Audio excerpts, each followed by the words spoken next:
and welcome to EnterVR, the podcast where we talk about everything virtual reality. It is November 14th, I think, of the year 2013, 8 a.m. in beautiful Daly City, California. I just woke up, but that doesn't matter because I am joined by a very exciting team of developers, and let's just cut to the chase. I'm joined by Making View. Is this the name of your company? Yeah, Cool. it is. And I'm joined by the Chief Technology Officer, Daniel, and your last name, sir. Eric. And Area I'm not going to murder it. The CEO of Making View is Area. Windfallen. Thank you very much. Ah, man, that was painful. But let's get this thing going. Tell me about yourselves, first of all. Like, you're in Norway. You're a company from Norway. Yeah, that's right. How long have you guys been a company for? Well, we started up back in 2005. At that point, we did 360 photography for real estate brokers and real estate companies. 2 years after that, we was acquired by the largest media company in Scandinavia. And together with them, we built the largest photo company related to real estate photography then in Norway. Wow. But we have sort of built from our technology from scratch, and it's all based around the 360-degree format then. Yeah. So it started with stills, continued with street view. Just like Google's, we did some developments with something we call the SkyCam system, shooting high quality 360s from the air. And our last developments has been the 360-degree video camera. Mm-hmm. That allows you to film a fully immersive experience. And just a couple of the last months, or at least the 6 to 8 last months, we have really concentrated on integration towards the Oculus Rift. Yeah. Just so that's a short story. So that's sort of in a nutshell. Just so be forewarned, I am not much of a technical guy. I will ask you to what many people on the internet will be silly layman questions, but the questions nonetheless. Even before that, how big is the market for video real estate photography? How did you realize that there was potential in that? Well, in Norway, it's at least it was a huge market because every house on sale in Norway are being photographed from a more or less professional photographer. So every house owner pays for that. And what we saw back then was that the service that they provided these companies was really bad. So we just changed that and made a very professional presentation, and that led to this company acquired us back then in 2007. Oh. So that's how it started. It was a really nice market back then for real estate photography. Wow. So now it's evolving to a point where you guys are using 360 video. How did you guys come up with that idea? And yeah, like, and how difficult is it to do that? That is, I tried the Formula One and the skydiving demos, and I'm leaving the Steerman actually purposely not doing it yet because what I want to do is I actually want to do it on my YouTube channel. I want to do like an objective first-hand review of the Steerman, and then I'll link it to the podcast so everybody can listen and link it to your website as well. Yeah. But how difficult is it to come up with that technology to do 360 video? That's crazy. I didn't think it was possible until I tried it on. I was in my Oculus Rift looking around. I'm like, this is the future. This is crazy. Yeah. When we started with it, we were told that it was more or less impossible, and that was many years ago. But well, I can say more about that. But when we developed the first prototype for it, if you've seen the wingsuit video, Mm-hmm. yeah, that's actually the first prototype video we did with the prototype camera. Wow. But just to say, to come up with that video camera was only possible because of all the experience we had learned through the years before. Mm-hmm. We came up with the video camera in beginning of 2011. Mm-hmm. And remember what I said, we have worked with the format then since 2005. Mm-hmm. So we know very much about the 360 as a format. Yeah. And we had made camera system making stills, and we had this goal that it must be possible to build a very light system that allows you to do amazing things. And the whole idea was to create a lightweight box that has every feature built inside.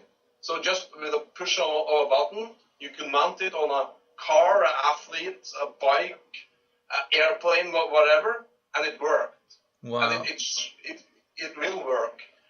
And that was the idea when we made the camera. Wow. And you can see on our website today that we kind of succeeded in that. You did. That's Yeah. that's amazing. How big is the camera, and how do you get that 360? Is the like, because like in my head the way I picture a camera is just, you know, a lens pointing in one specific direction, but you guys have this thing where, like, is it like a crystal ball or something that you guys have that gets this, like, I don't know how does this work? I'm confused. Basically, not to go too scientifically into it, Yeah. but basically the way there's multiple ways to capture 360. Mm-hmm. You can use mirrors, you can use different kind of techniques. The technique we've chosen, and that's because we kind of want to merge sturdiness, a lightweight camera, and also high quality. We have an approach where we use multiple image sensors, but not like 60, but like a decent amount of image sensors, Wow. which capture their own kind of perspectives out from one like center point, and then they have. We have different iterations, but with the newest one, they have so good kind of overlapping that we can naturally kind of stitch them and make them go into one complete picture. And our camera actually captures straight up and straight down as well, so it captures like every single direction around it. The process of doing such a thing is well, usually referred to as stitching, where you take all the different perspectives and put them together in a format which can fit nicely around a sphere or a box or something like that. But when we started, at least, to do that with video was kind of an extremely heavy job to do, because there weren't really any system like we had at that time. The only similar camera system which existed was weighed many kilos, and you had to have a laptop and a big battery with it. So it was kind of very revolutionary when we created the camera we did. And the physical measurements of it is about 12 centimeters in diameter and about 10 centimeters tall, I think. Yeah. And it weighs about 600 grams. It equals 1.3 pounds. Yeah, Wow. and in that we have all the camera sensors, lenses, the enclosure. You have all the storage, battery capacity, and we've also thrown in wireless control, so we can control it from a very, very far distance. I think a couple of kilometers away we can actually control it. So we kind of wanted to go all out with that camera, and even from the first camera, we've still continued to build upon it till what we have today. So put short, it films in every direction simultaneously. Yeah, wow. That's a short story. Is there a limitation to how long the video can be? Like, if I wanted to, theoretically, could I film a full featured an hour and a half movie with this technology? The longest, yeah, for sure. The longest continuous capture we've done, and that's we could have done much longer, but I think it's about 2 hours straight. But again, that's just because that's the longest we've had. Well, we had a test done in the lab before. We did a 4-hour test with it. Wow. So the limitations will be about 4 hours. Yeah. And again, that is relative to how much memory we throw in, how much battery we throw in, and we can kind of expand and change that relative to the case. So yeah. So who's your target audience at this point? Is it enterprise? Is it individuals? What's your strategy? It's the major target right now is enterprises. I see. So we work together with more or less action sport related brands today. But we have a lot of attention from all kinds of brands and markets and players. Especially after launching the alpha test of the Oculus Rift player, where we integrated the 360 video into the Oculus Rift. There's a quote going on. There was a quote going on Reddit on the Oculus forums yesterday that I was reading. It was from Steven Spielberg, and what he was saying was, the 21st century. I'm gonna kill this. I'm just gonna paraphrase it. It's something about the 21st century and how movies need to evolve. And as long as we're staring at a square, the immersion will never be fully there. You guys are, and so Spielberg says, if you can surround the person completely by the movie, then you're creating something that's never been seen before. And I experienced it with the Oculus Rift. Like I feel like this is the precursor to something huge, because we're not gonna be watching movies at a square forever. It's not gonna be enough. I think especially kids nowadays that are growing up so technology spoiled, like they're gonna want more than what we're putting off. And so this is awesome. The first movie displayed on a square was back in 1887 or something, back in France. Huh. And we still do the same. So it's time to move forward. Yeah. And we certainly are a part of that. Yeah. And also, some people might kind of, for a while before they see our video, kind of think, well, if we do something like that, why not just have a game instead?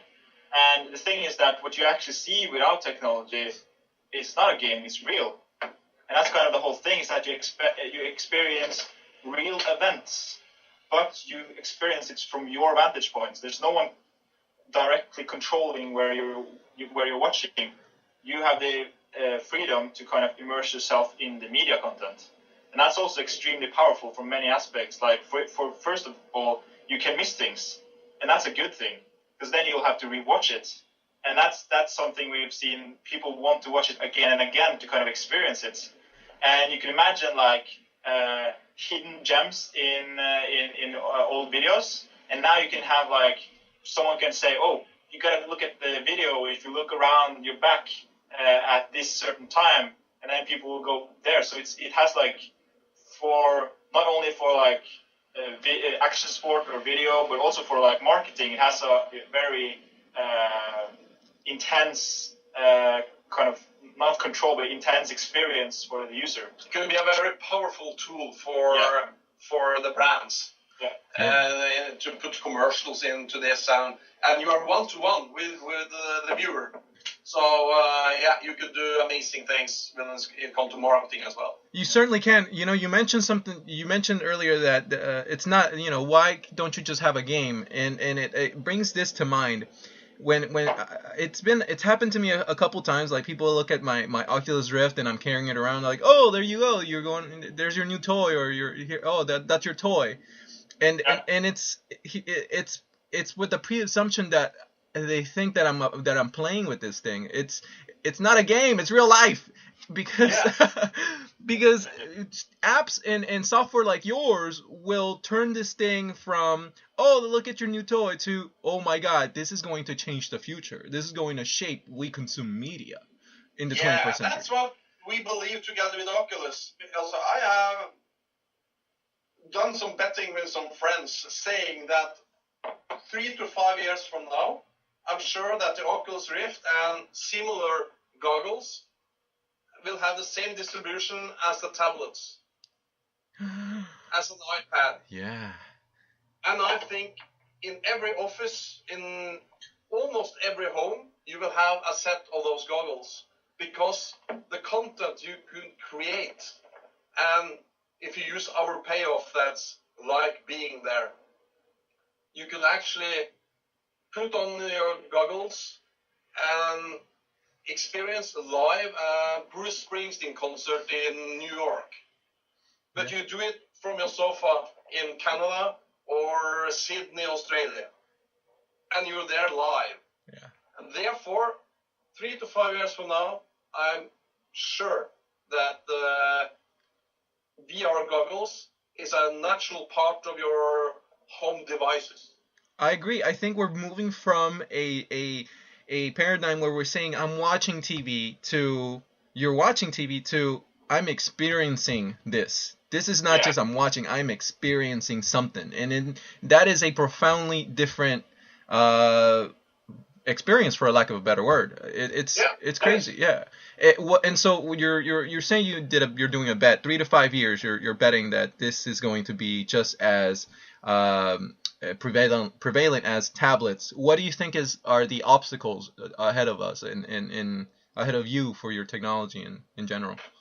Well, initially, I think for something like Oculus, I think the initial thing will be what happens with everything. Like the first time the iPhone came, everyone who wasn't already an Apple fanboy or something like that thought, well, this has happened before. You had a PDA, you had all those kind of devices. They failed, so why should this work? Mm-hmm. When the iPad came, and small tablets, everyone said, well, why do I want this? It's just a big phone without the phone, or it's a small computer that doesn't work.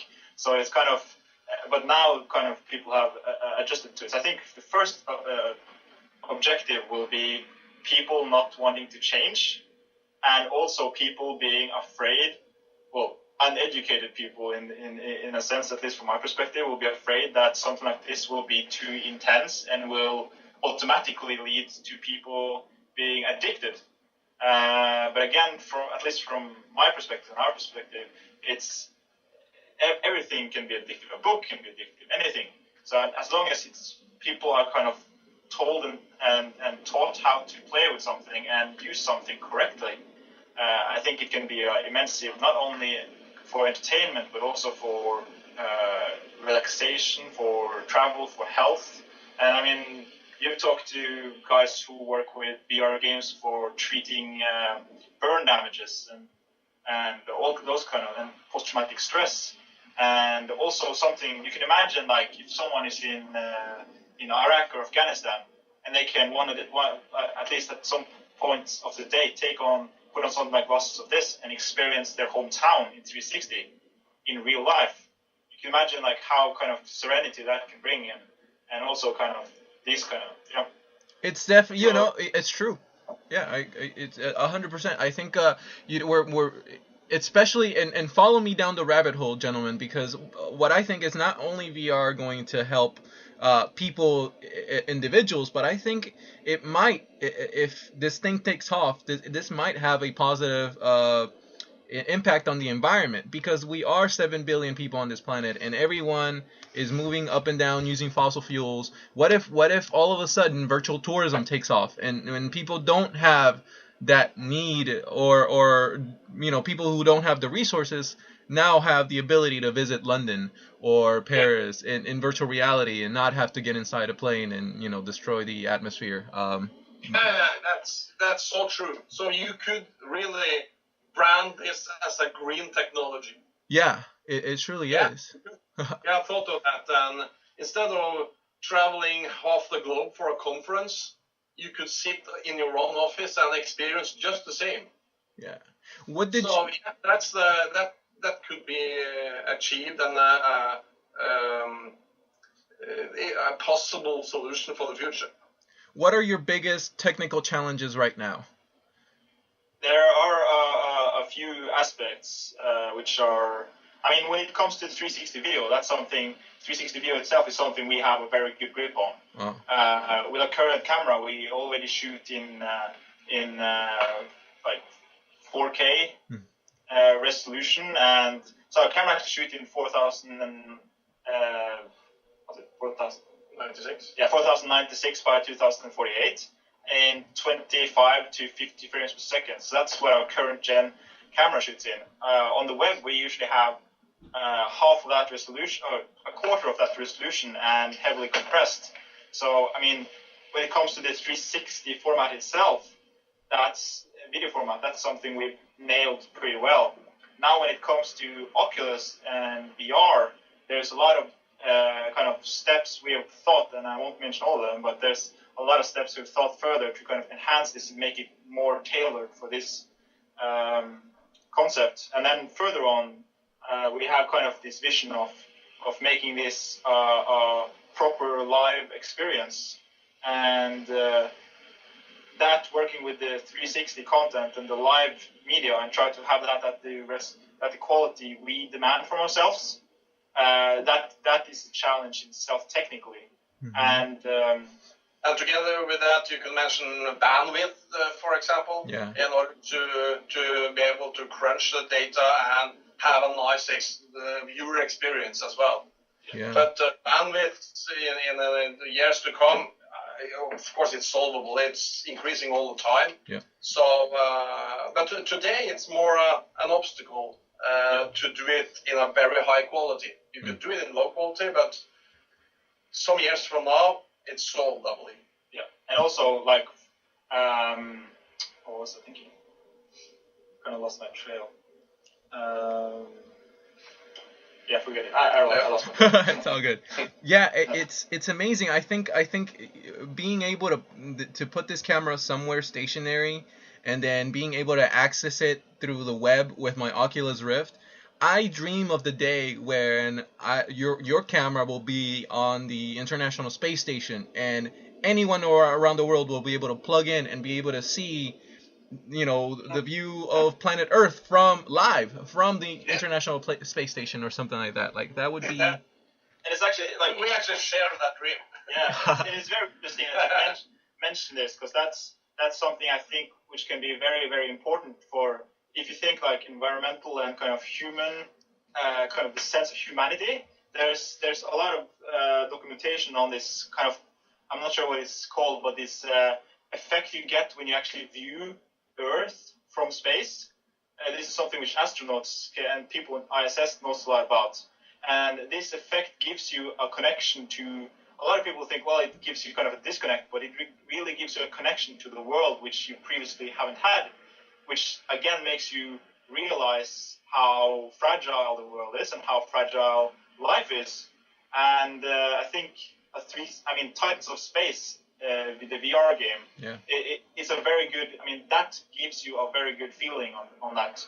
But I think also without technology, for instance on the ISS, where you could actually go in and look at the world and look at space, that I think that can give you a very good sense of serenity, and also make people actually appreciate the little sound we live in. We need to launch a Kickstarter, or we need to do some sort of crowdfunding campaign, because an idea like that could change the way we think about ourselves and just everything in general. Like, put that thing and just wait till the Oculus 4K comes out, and boom, life-changing experiences. I agree. It's a very. What other applications have you guys thought about aside from entertainment and just? Well, there's a lot of there's an immense range of possibilities. There's anything from security, military, health, medical. You can observe operations, for instance. You can have education. Geographic, like imagine geographic studies, or or like if you have like you're going to learn about the subject, but then you experience, and this is kind of a reference to Titans of Space as well. Mm-hmm. If students saw that and then afterwards talked about the subject, that would be extremely more engaging. Yeah. And the same, if our camera kind of filmed the nature of a jungle and people could look around and experience it very much more up close than a book does. Yeah.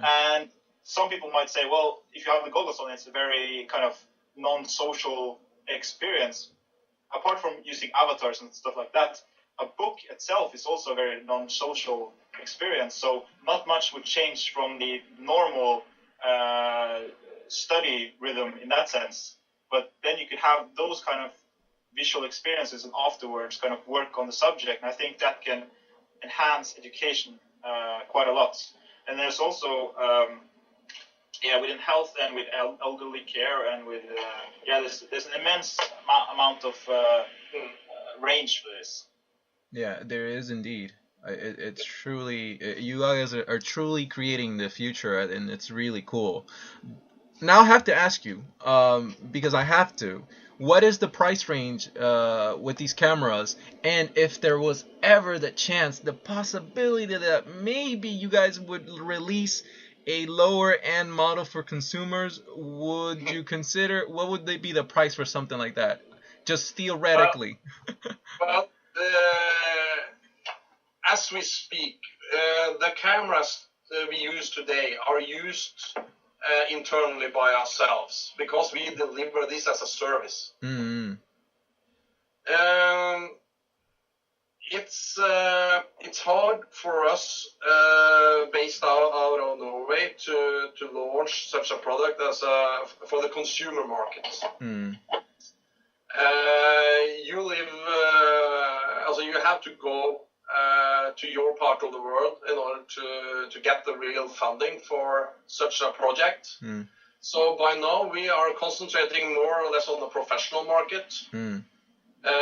With these cameras, and we have on the roadmap some developments that further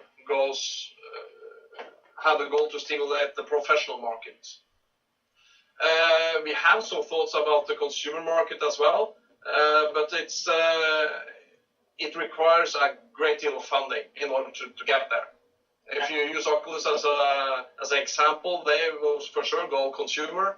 And of course, they are well funded now. Yeah. And they finally found the funders as well. So, based out of Norway, we don't have that goal right now to satisfy the consumer part of the market. And I mean, we could use crowdfunding in that sense for a lot of things.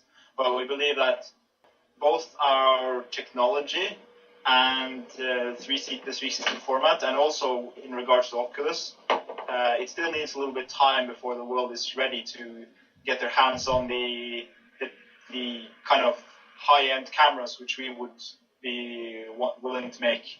And then remember also that the technology is quite new.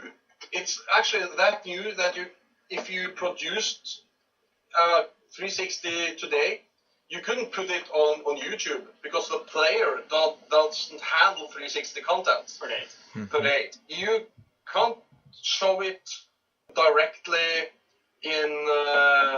on an iPad or iPhone because due to technical limitations, it doesn't work. You can do it in an app, but you can't do it, for instance, on a web-based thing because their proprietary 2D players will take over. So you will be restricted to kind of those who can make apps themselves, those who can make players themselves or buy players from other places.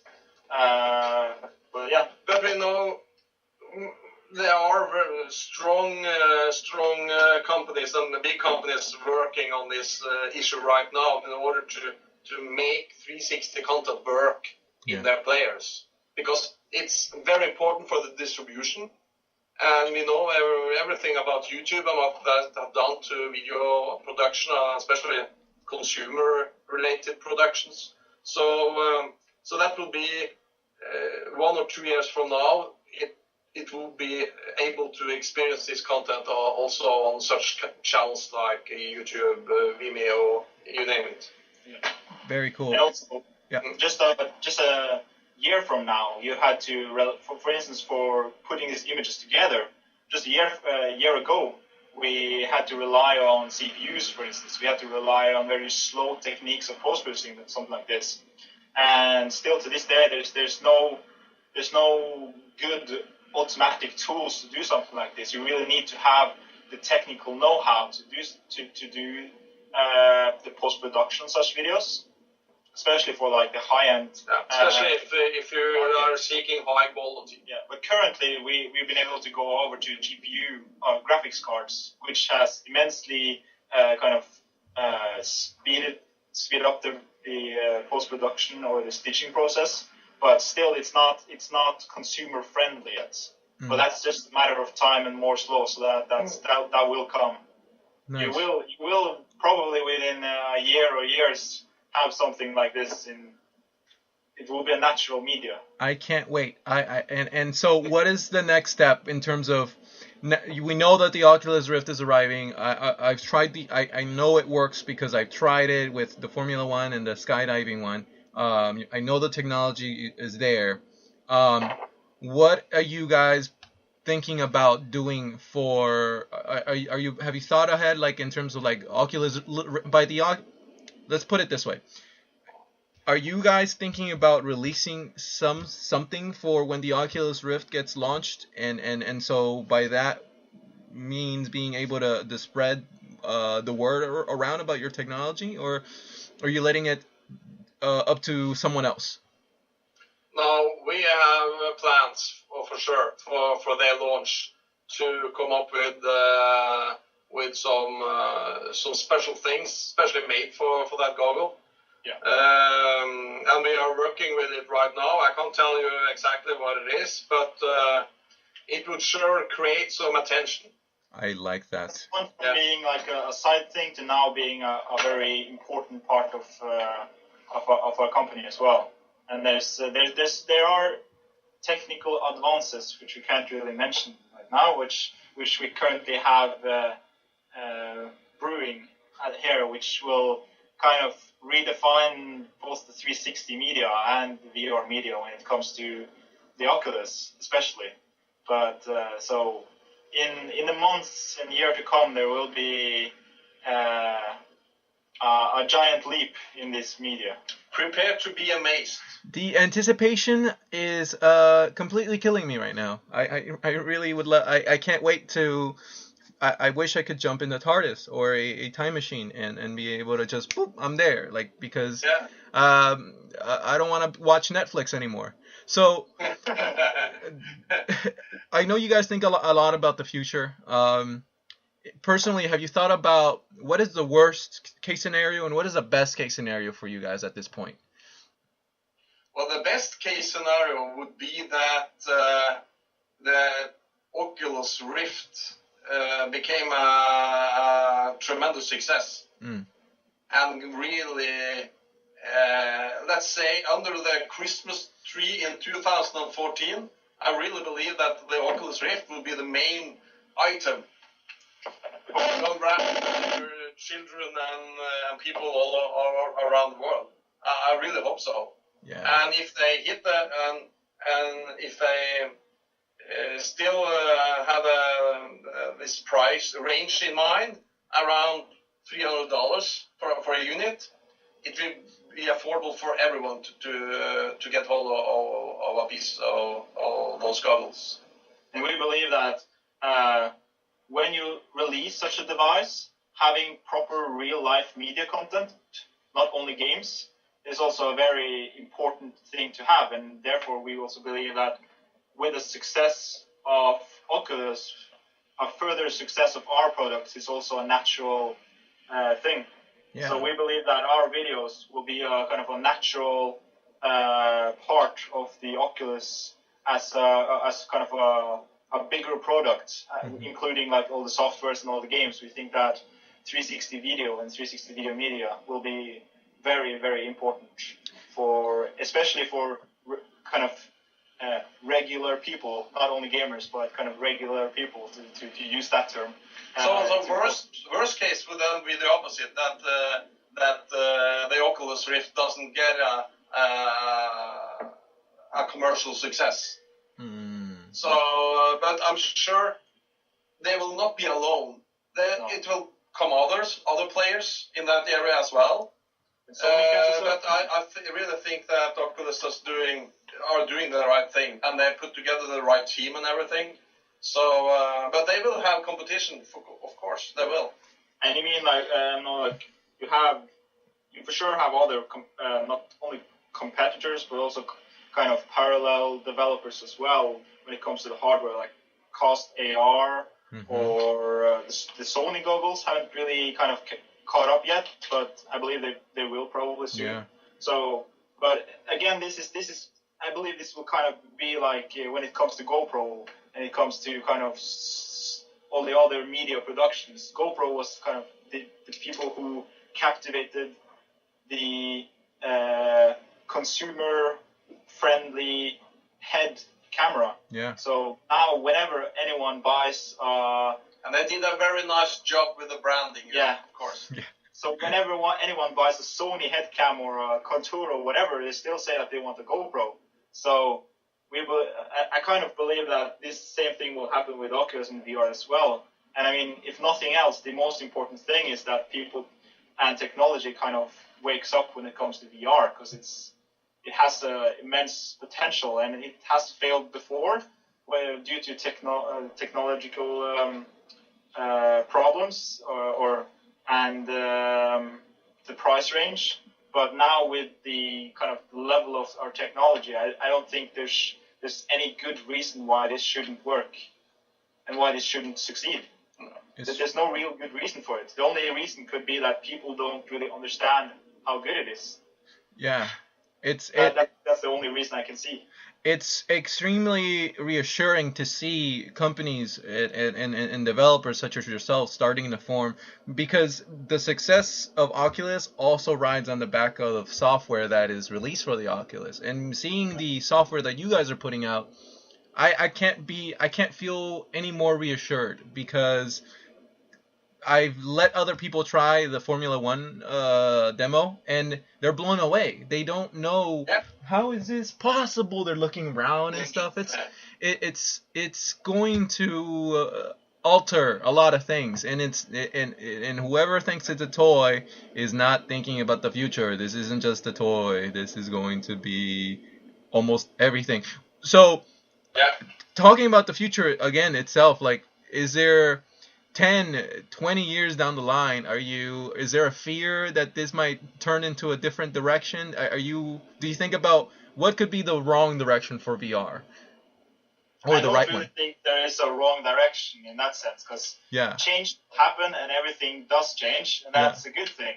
So, I mean, if for some reason the technology dies out, it will probably reboot in a while, and I don't really think there's, if one day it becomes a controlling media which takes over people's brains, I don't really think we're going to come to that point.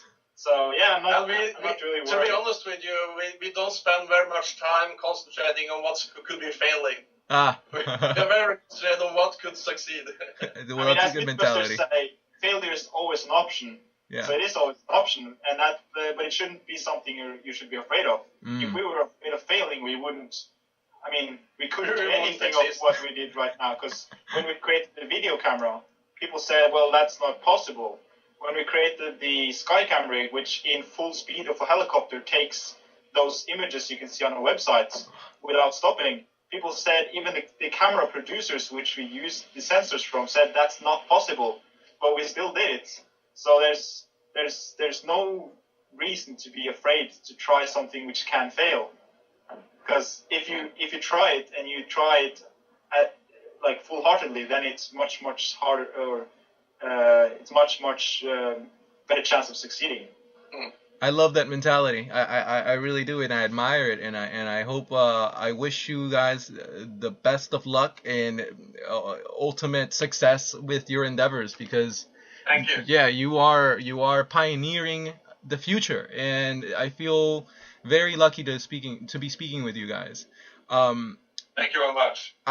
You're about to enter the Would You Rather section of the podcast, where I ask you the most random questions from inside my head. So we're just gonna have fun from here on out, and then towards the end we're gonna close up and see if you guys have anything you also want to speak about.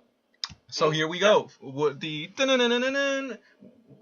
you rather fight off an alien invasion or fight off a parasite invasion? Well, I can take that one. Go ahead. I would definitely prefer to fight off an alien invasion. The simple reason being that parasite invasion is something which can spread very, very easily. And it's you need to be a very specialized person to actually control and fight it. Yeah. Therefore, it will be something which can spread without people seeing it. It's an invisible enemy. And aliens, well... Most likely visible. Yeah, most likely visible. Yeah. And, I mean, we're in a generation now where we had at least 50% of the Earth preparing for something like this since they're babies. So I'm not really stressed about that. Would you and Aurea, do you have an answer to that as well? No? What? That was good? No. Would you rather, again, these are random questions, would you rather, and I'm coming off directly from the top of my head, would you rather be born a cat or a dog? I think a cat. Yeah? Yeah. I think in our world, a cat, since cats are allowed more freedom than a dog, yeah, and the people accept that they have more will. A little more individuality. Yeah. Would you I prefer dogs. Nice. Yeah, so, I'm in that part too. Would you rather be born with no arms or no legs? No legs, because it's much easier to make cybernetic legs, and then I could still do work and gaming. Yeah, I agree. I like the way you got cybernetic legs. You're onto something here, buddy. You're gonna have a future, and you as well. You're going places. Would you rather drive a Formula One car as a profession, or a superbike as a profession? I think that's for Ara. Yeah, that's me. I like both, but I would prefer the Formula One. Why is that? Yeah, why is that? It's of course it's much more money in it. It's very well paid. It's not that many around that are allowed to drive those cars. So you will be one of few people on Earth that could actually do that. So, yeah, that's the answer. Cool. Hamburgers or pizza? Pizza. Why? Yeah, pizza. You can have vegetarian pizza as well, but it's kind of difficult still. I mean, Google has tried, but it's still difficult to have vegetarian hamburgers. And vegetarian burgers don't taste. Huh. Vegetarian pizza do. Would you rather eat genetically lab-grown meat or factory farm injected with hormone meat? Well, I would definitely go with the genetically grown. Just because A, it's less cruel, and B, it kind of allows you to both enjoy bacon and be a vegetarian at the same time, which is a very cool concept. Let me know what it tastes like when you do, because I'm curious. Would you rather be stuck inside the land of the dinosaurs, or be stuck in a deserted planet? Wow. That's a tough one. I think planet, as the chances of survival is probably better, but It is? I'm guessing so, but I think both are cool. I would prefer the dinosaurs. The dinosaurs? Yeah. Dinosaurs are badass. What's your favorite movie? Titanic or Pearl Harbor? Wow. If it hadn't been for, I like romantic flicks, but if it hadn't been for the romantic stuff, I would like both. Yeah. But I don't like the scientific inconsistencies of Titanic, so I would say Pearl Harbor. Yeah, I will also go for Pearl Harbor. Tell me about these scientific inconsistencies of Titanic. You're about to blow my mind. Well, there's a lot of them, but one of the main, both with people being sucked down by the ship kind of falling up, and there's ton of them. But the most annoying is the thing with the floats. Oh, the ice piece at the end. The fact that not both of them stay on it. Yes. When it's both logical and actually Mythbusters have proved that it's possible. Yeah. So that's just annoying. Yeah, James Cameron, you fucked that one up, buddy. Would you rather have the ability, the superpower to fly or teleport? Because I like to experience. Oh, sorry. Yeah, I would prefer flying. Yeah, I would prefer flying as well because the kind of half the magic is to be able to experience the world, and if you teleport, it becomes too easy. Yeah. Yeah. And you can only teleport limited number of times, I believe. Yeah. And the question is also, do you teleport relative to the rotation of the Earth or to an exact spot? Because if you teleport to an exact spot, then you will be launched into space. So that's kind of an issue. Whoa. My mind has been blown. It is too early in the morning for this sort of thinking. So I'm just going to leave it at that. This has been an amazing conversation. You guys are so cool and awesome, and I want to live in Norway. Honestly, I do, because... You're welcome to pay a visit. Yeah, awesome. I can't... Yeah, honestly, I think about Norway, and whenever I have political discussions, I used to have political discussions, and now I don't waste my time with those.